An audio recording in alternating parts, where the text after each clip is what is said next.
Hey, everybody out there in virtual GTC land. Thanks for taking the time to watch today's session on handling the large and diverse requirements for autonomous vehicles and developing thereof. My name is Kuckein. I'm the Vice President of Marketing at DDN, and I am hanging out today with Brandon and Leon from the Uber Advanced Technologies Group.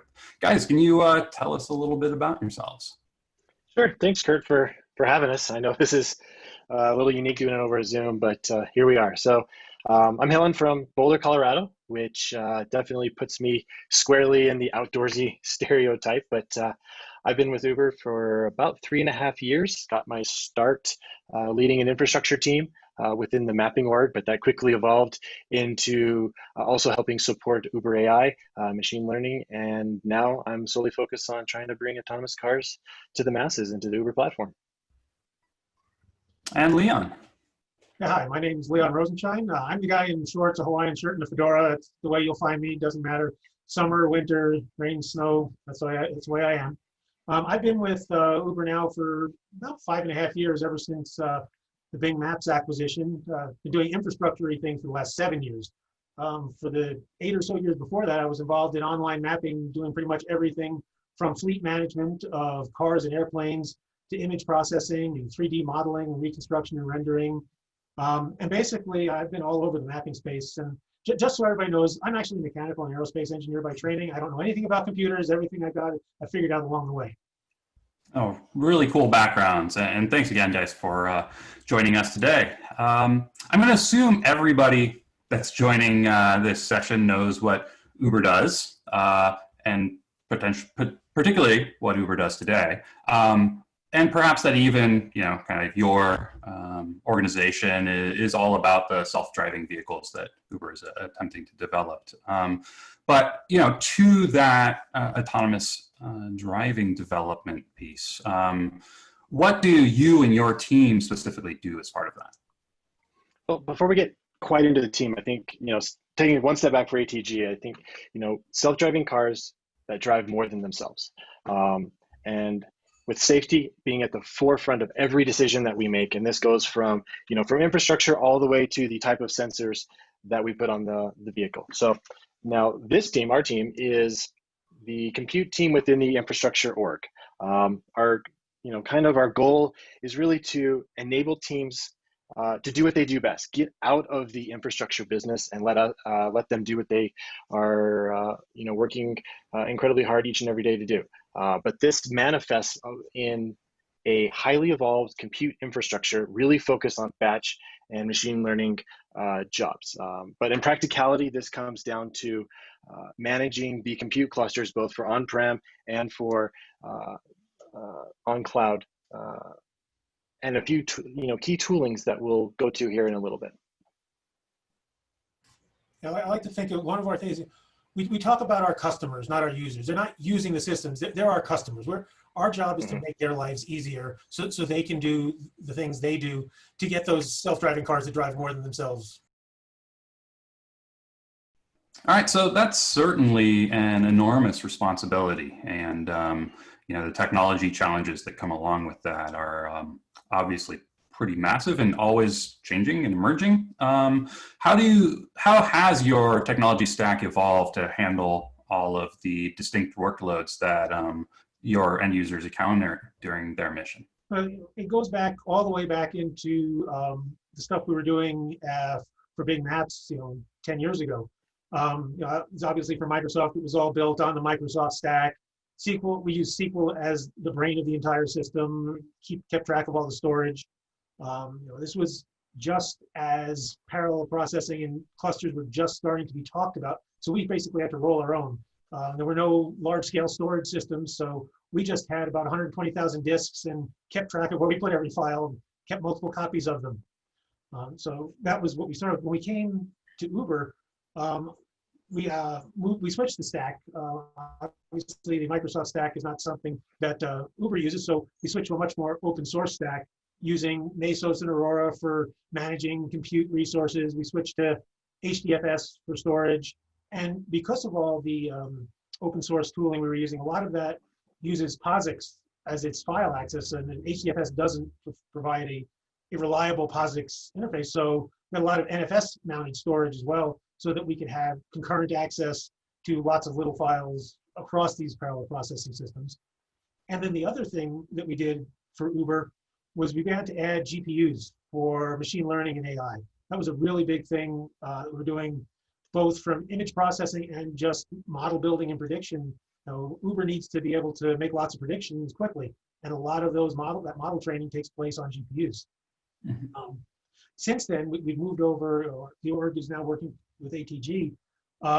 Instead of having just an on-prem cluster, we're now multi-cloud and on-prem, and we're focused on multi-tenant. We don't just have one big user that takes over the cluster and they run for 4 hours and then somebody else runs. We're running hundreds of users, running tens of jobs a day. Each job uses multiple GPUs. So instead of having a render farm or something with thousands of GPUs dedicated to one specific thing, we'll have all those GPUs dedicated to hundreds or thousands of things at once. So managing that's a really big thing. But we do try to keep the on-prem and cloud infrastructure as similar as possible, because one of the things we know we need to do is move the workload around and be able to do things where we can, when we can. So now we're using Kubernetes for our resource management and Spinnaker to run our services. We're still using some HDFS bulk storage, but a lot of S3. And of course, with all the open source ML tools that are expecting POSIX file access, we still have a couple of shared POSIX file systems to handle all the small files in native access. Yeah, and I would say, going back just a little bit to our earlier days, the first GPU cluster that we built at Uber, it was relatively small. I mean, we're talking about in the hundreds. It was on top of Mesos, which afforded us a lot of learnings, to be very frank, on how to really make that a real thing, especially at scale. And it also opened our eyes a little bit to what was available out in the community, how open source was transitioning from doing certain things on CPUs to then now doing things more on GPUs. And now today we've deprecated that cluster, and now have moved on to our current GPU cluster. That's definitely well into the thousands of GPUs that spans quite a few different SKUs and things of that, depending on use cases and whatnot. So it's definitely evolved quite a bit from the earlier days, and we're talking in a 2-year span. So this has been rapidly evolving. This hasn't been something that we've been working on for 5+ years or something. So when you're doing that kind of thing, is it really kind of part of this continuous evolution, or do you foresee for the future going into this kind of 2-year cycle where maybe you examine what the infrastructure is like every 2 years, or is it really just constant improvement that then results, in the end of all of this improvement, in something completely new? I think it's kind of a mixture of both. Obviously, we're making improvements all the time. We're working with our customers, understanding their specific needs, figuring out what they need at any given moment. But also, when we switched from Mesos Aurora to Kubernetes Spinnaker, you don't do that overnight. That takes a little bit of planning, a little bit of forethought, and some migration. So what we look at is, as we start to approach limits on a current system, we start looking at what's the next system, where are we going in 2 years, 3 years, so that we don't suddenly hit a wall where we're out there in front of it. And that's something Uber's always been having to deal with. Everything you build, you build it for 10x the current workload, and if a year later it's going to be too small anyway. So that's a standard operating procedure for us. Yeah, and you'll find that our customers are always wanting the latest and greatest, right? So what worked for them last year may not be necessarily what they want to go after this year. And we've got the added layer of the cars. So this isn't just on-prem and in the cloud and running models and training and inference and whatnot, but we've got to keep some resemblance of what's in the car with what we're actually doing in the data centers and in the cloud as well. So that way, when we have the training and the inference in our simulations, that we see performance and deterministic performance per se on the vehicles. It kind of reminds me my old flight simulator days working on Bot's product, because we respond as quickly as we can with our data centers, whether it's on-prem or in the cloud, working with development and rapid development and quick deployments. But at some point, all this stuff goes out to a vehicle. Yep. And that's a lot closer to a box product. You can't update it every 20 minutes. There's a much bigger tail of work to get something from the developer thinks it's ready to on a vehicle is a much longer process than push a button and it deploys to the cloud the next time in 10 minutes. Yeah, so that combination of kind of the software and hardware challenges can make a big difference there. So it might be a little bit surprising to some of the folks that are viewing this session that you are using third-party cloud because for so long, kind of running data-intensive workloads in third-party cloud has been disregarded because of, the number of challenges, right? Whether it's cost for processing in the cloud, the challenge of just getting the data into the cloud. So I'm really interested to have you talk maybe a little bit more about the concrete use cases that you have for public cloud, even for these kind of GPU optimized workloads, and talk a little bit about how you decide what can go to the cloud, what should be there, and any metrics or rules of thumb that you might have behind that. Yeah, it's a really tough question, something we struggle with all the time.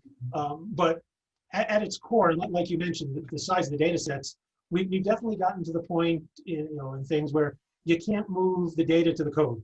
You have to move the code to the data. So that means knowing where the data lives, having data set catalogs, and being able to use that catalog to decide where to place the job, especially where you have data sets that are used for multiple things. We have large data sets that are primarily using CPU processing for things. So a lot of the simulation, because it's doing things, again, we've got the hardware that we have to emulate, a lot of that happens on CPU, but it doesn't happen all the time, so we don't want to own something all the time when we're not using it all the time. Mm-hmm. So that runs in the cloud. But that data set also gets used for some GPU processing. And then instead of having multiple replicas of the data, again, if we need to run things occasionally, it makes sense to run those GPU-intensive workloads in the cloud near the data instead of either copying the data or reading it over the wire. On the other hand, we have other data sets that are used earlier in the pipeline that get used multiple times per day, hundreds of times per day, get read for tens or hundreds of jobs. And the GPUs that are working on them are used 75, 80+% of the time. So those, it makes sense, because we run them in such a high duty cycle, the total cost of ownership is spread out over that. It makes sense to own them, run them on-prem, and then keep using them, and then that data lives there. There's other things we think about when we talk about trade-offs for one-off use cases. It's really easy to spin up a little cloud cluster with its own private data, its own private system, its own very constrained access for working with third parties or specific groups so that we have an isolated system. We don't have to worry about security. It's a lot easier to do that way. On the other hand, when we start talking about running GPUs at maximum performance and we start worrying about the network speed and the storage speed and the exact SKUs that it's on and making sure that we are co-located in the same rack with our data, well, then we need to go back to on-prem because then we have complete control over everything. Right. So, it's a trade-off between all of those. And earlier you talked a little bit about, keeping your on-prem and cloud deployments as similar as possible. What does that really mean in practice? Well, the most obvious part of it is our users don't know. They know it. They might know a cluster name because they're used to using a cluster name, but they don't know where it is. It's not, we've got compute 1 and compute 2. It doesn't say where it is. They don't know. And then behind the scenes, we'll either look at the data or the job type or whatever and decide where to put it. Or if they have a specific reason to go to some specific cluster, they can tell us.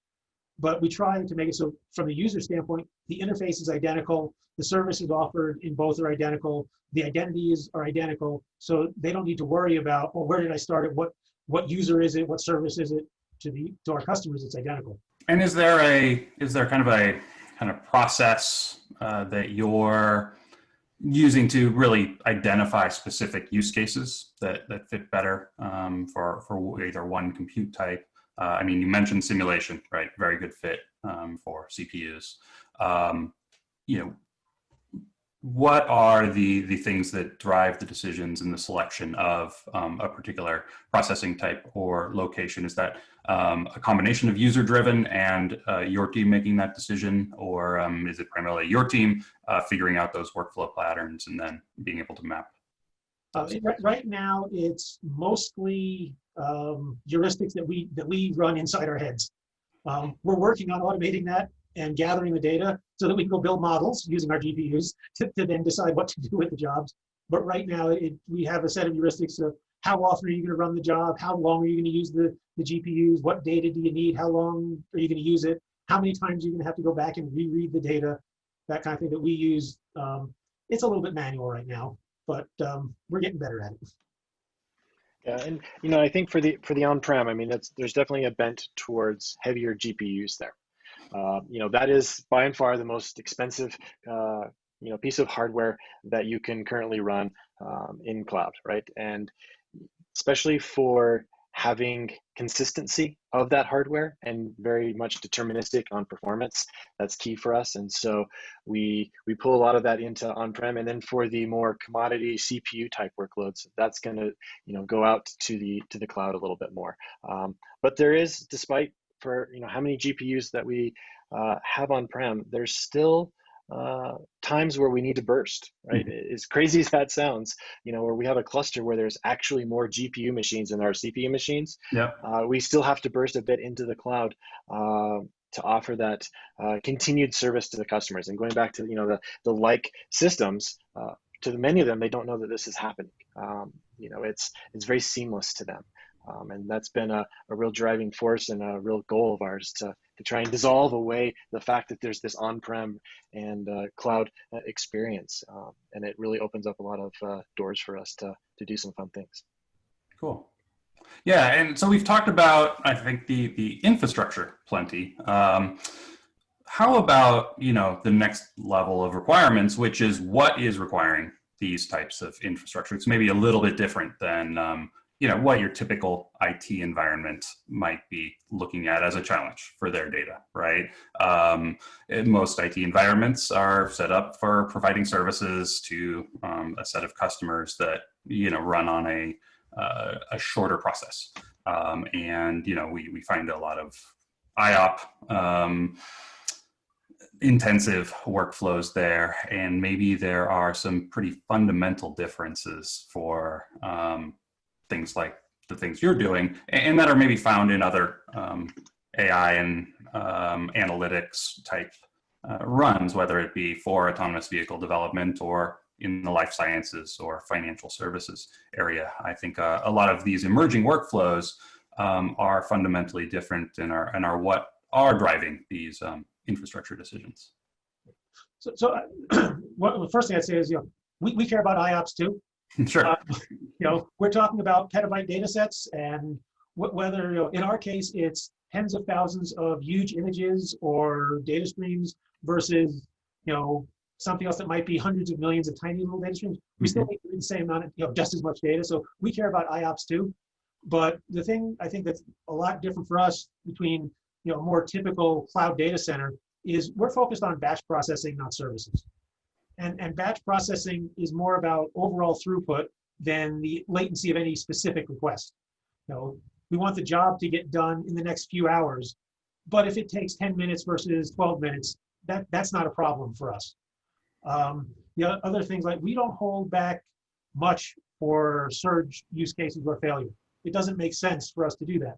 Yeah, we have a couple of machines. If something goes down, we can bring up another machine specifically around our on-prem storage, because we need to make sure the data is available. But idle GPUs are a waste. There's no point in having them. Whereas if you're building a cloud, a transaction processing data center, or some storefront, you better have two of them, and one of them better be ready to take up the entire load if something falls over. That's not important to us. So for us, having a backlog of work is a good thing. We don't want it to be too big. That's a trigger to go get some more capacity. But we always want to have something, because we don't want these things ever to go idle. And the other big difference between batch and services is our jobs end. They run for a very finite amount of time, and that job never comes back. We'll reuse the data, we'll reuse the code, we'll do slightly different code on slightly different data, but that run unto itself never comes back. And so we're constantly starting new things. Things are constantly ending. And that sort of leads into what we call the batch lifecycle. And that's kind of what we offer to our customers. That's a lot of where our focus is optimizing that batch lifecycle for our customers.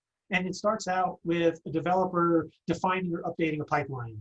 Some long set of steps where data comes in from the outside somewhere, and then the pipeline will look over all the data, decide what data is new or what it needs to process, or look at the inputs from the customer and decide what needs to happen.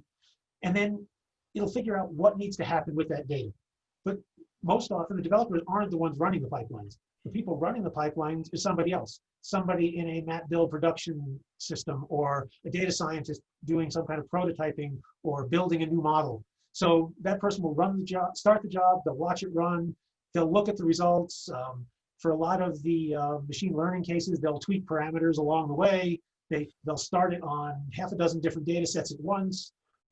They'll change the initial conditions and run it another dozen times, clean up after themselves, and then they do it again. And that happens over and over again during the day in parallel. So we end up with, like I was saying earlier, it's a multi-tenant solution, so that there are hundreds or thousands of jobs running across these thousands of GPUs at any given moment.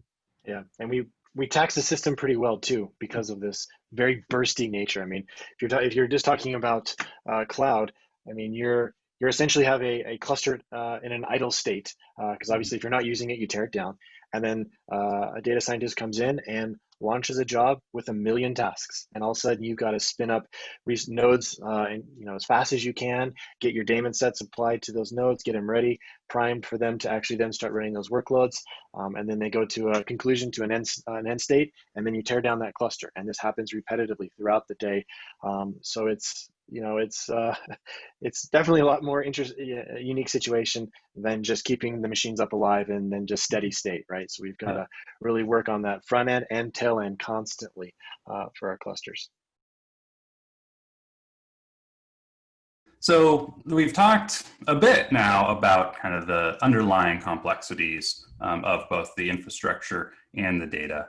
But one of the other common topics that we get questions around, or we hear customers struggling with, is when it actually comes to the tools that you're using within the environments, and whether you choose something off the shelf that's already pre-available, or develop something yourself because of either uniqueness or underlying complexities that maybe are unique to your workflows and use cases. So how did you come to a conclusion of which you would do? And was that, again, kind of that jump to, we know right from the beginning, we're going to need to program and develop our own tools, or did you try using existing off-the-shelf components first?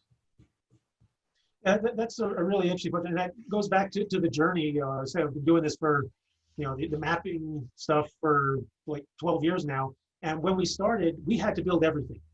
Like I said, our data storage was SQL Server, keeping track of file names and paths, because there were 120,000 disks scattered across like 3,000 machines. So we had to know which mount, which drive, because there was nothing that could do it for us. Yeah. Now we don't do that anymore. There are open source solutions like HDFS or other POSIX-based systems that we can use so that we don't have to build the actual file services. Similarly, like I say, originally we built the processing engine that kept track of every node and how many CPUs it had and how much memory it had and all that. Now we've given all that work to Kubernetes. Kubernetes handles the actual placement of things. We don't have to worry about building something to keep our services running. We don't do a lot of services in our data center, but all the work that we do to enable our customers requires services. So we have Spinnaker running that. We don't have to build that. But for us, the most value add we can do is around the batch API case for the stuff that our customers need, and back to that batch lifecycle, how can we make it easier for them? So we looked around at a lot the big batch processing systems, parallel processing systems that are out there now. And we have jobs running on Spark. Things where shuffling is important. Spark SQL is a great tool, and that's not something we care to compete with or think we can do better than. For Spark jobs that are doing Spark SQL-y things, that's a great use case. On the other hand, Spark jobs where you pass around image names and all you're doing is using Spark to parallelize your operations, there are a lot of drawbacks to that. AWS batch, Kubernetes batch, they're very similar. Slurm is also very similar in that, where you can have stages, but it's not really a full DAG. So one of the things that we built with Batch API was support for a full detailed DAG. And whether it's a simulation running on however many nodes simulate lots of different parts of a vehicle, or a map build, which is amazingly geospatial. And by looking at the data, you know that these 5 things need to be processed together, and those 50 things need to be processed together.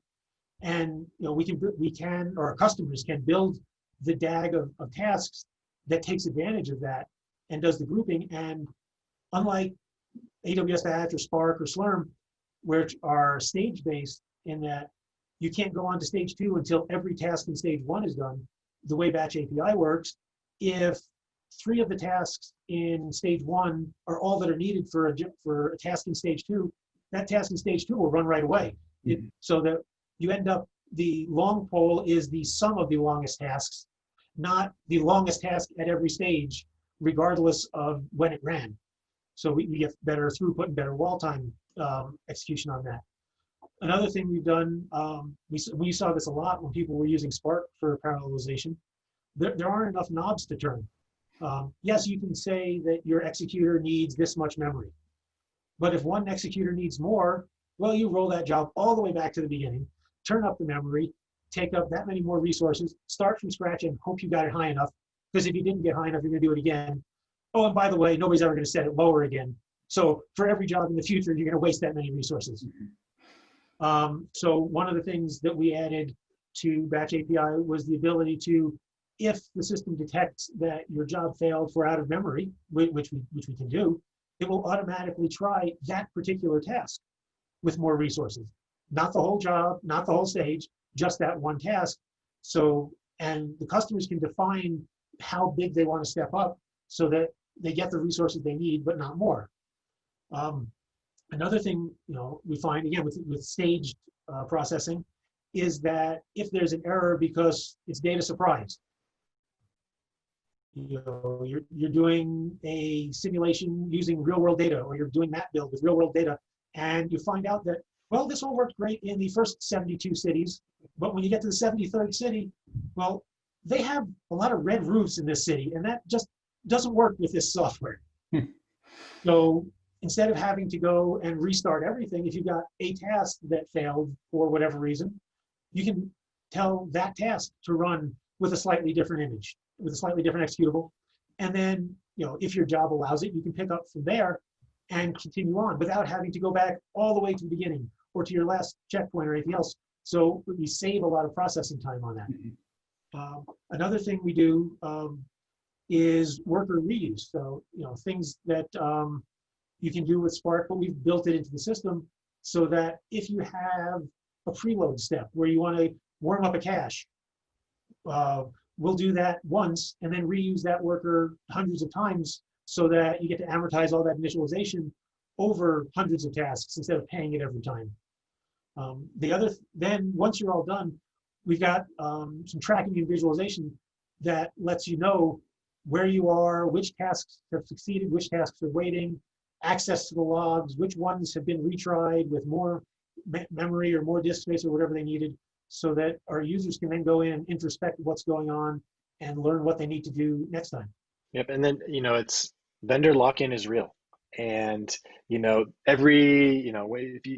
most companies, especially in the autonomous space, they're going to reach a scale point where it makes more sense to have a variant on-prem. And if you are then locking your customers into choosing one or the other because they've built so much tooling around a particular service offering by a cloud provider, then that's a challenge. And so by going with this batch API approach as well, we've, like I said earlier, essentially opened a lot of doors for us. So, you've got a kube cluster, great, we can work with you. You offer GPUs, great. It's very seamless for our customers, but fun for us because then, we're tackling additional challenges in that front. So. Yeah, and I think one of the interesting takeaways for me that I think a lot of people maybe forget, and as we move to parallelizing more and more and more things, right? Whether it's parallel storage, parallel processing, or parallelizing the stages of these jobs is, the ultimate time to success is really how quickly were you able to fail multiple times to get to that final result. And so being able to create something that really allows you to run all these things in parallel and introduce those failures faster and faster is actually a good thing, right? Because you can fix things in parallel. Yeah, and that's something, like I said, I've got a lot of experience building maps, and that's something we've always found is every time you get a new area, there's something different about the data. It's the same format, it was taken with the same sensors, it was delivered the same way, the data providers have figured out how to capture it exactly the same way, but the content is different, and something happens. And the faster you can get to that last piece, the faster you can fix it, instead of having to fix the first issue, start from the beginning. Fix the second issue, start from the beginning. It makes a big difference. All right, well, let's turn the tables around a little bit. We've been talking a lot about ATG and a lot of our use cases, and how we've built a combined on-prem and cloud solution. For DDN, I mean, what have they learned on the storage side from similar use cases? Yeah, I actually, what I find is while the scale that you guys are working on, and maybe even the diversity of instruments and data types that you need to integrate into your solutions are perhaps a bit more challenging than even the common AI or machine learning customer, is that the underlying fundamentals are very, very similar, right? You're dealing with all of these different unstructured data types. Some of them might be really large, and then there's a whole metadata challenge or small file challenge that you need to integrate as well. So you need a real balanced performance profile. You need to be able to store these data sets efficiently, right? And it sounds like you've worked it out somewhat well with having a number of different types of storage systems. Some of our customers are looking to centralize it into a single managed storage system, while others continue, right, to go as you have with different systems depending on the profile of the data. But really, in the end, we're trying to help our customers, right, balance the performance and cost and capacity thing. Because, right, if you throw unlimited amounts of money at a problem like this, of course, you'll reach an okay solution. But in order to have some element of ROI, right, you have to balance all of these things with the underlying costs there. And so what we're also looking to help our customers do is really facilitate tracking over time of all of this data. I'm sure you have instances where some data that was thought to be quite cold, residing somewhere that was perhaps less accessible, all of a sudden came hot again, right? And so we're looking at developing things like analytics that will help our customers to predict that kind of workload and allow them to maybe automate some of the stages that you talked about, some of the work that you're doing to automate perhaps selecting cloud versus on-premises resources. And so we're also building tools via the storage system that will help folks predict where those workloads will go and even automate the movement of data so that the data is there when they need it. Similarly, right, we're looking at leveraging the parallelism that we're already using on our file system to also be able to move data more efficiently, move it faster, so it's there on demand. Okay.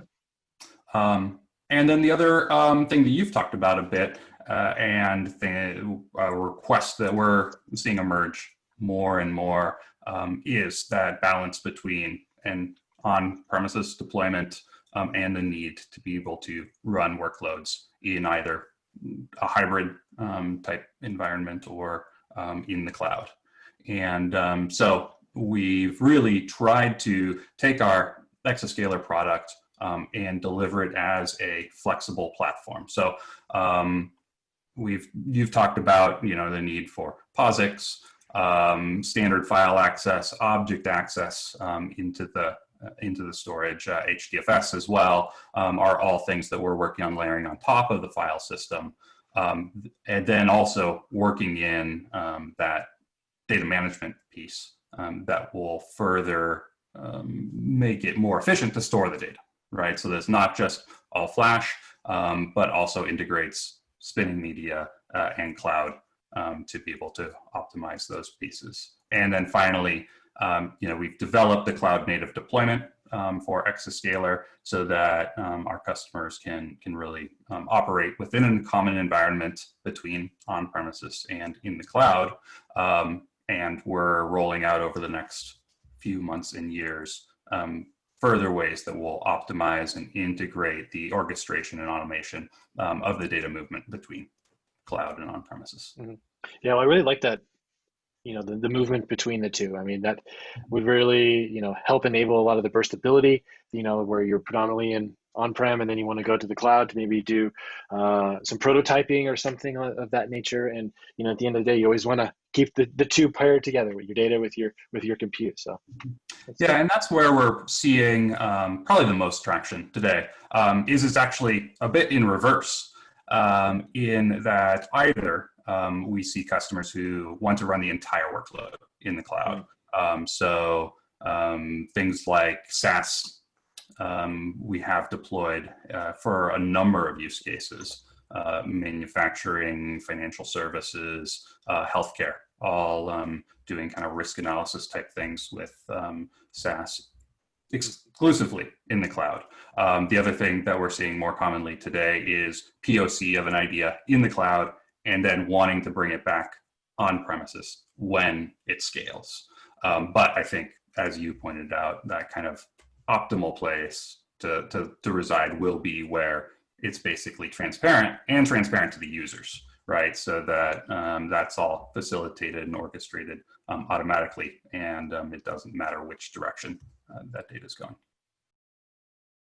Well, thanks again for joining us. It was certainly enlightening to learn about all the factors that go into the decisions that your team has made and the learnings and journey that you've had over the last couple of years. And are there any final words of wisdom that you'd care to impart with people as kind of key takeaways as they're kind of going through their really complicated journey in dealing with these types of data challenges?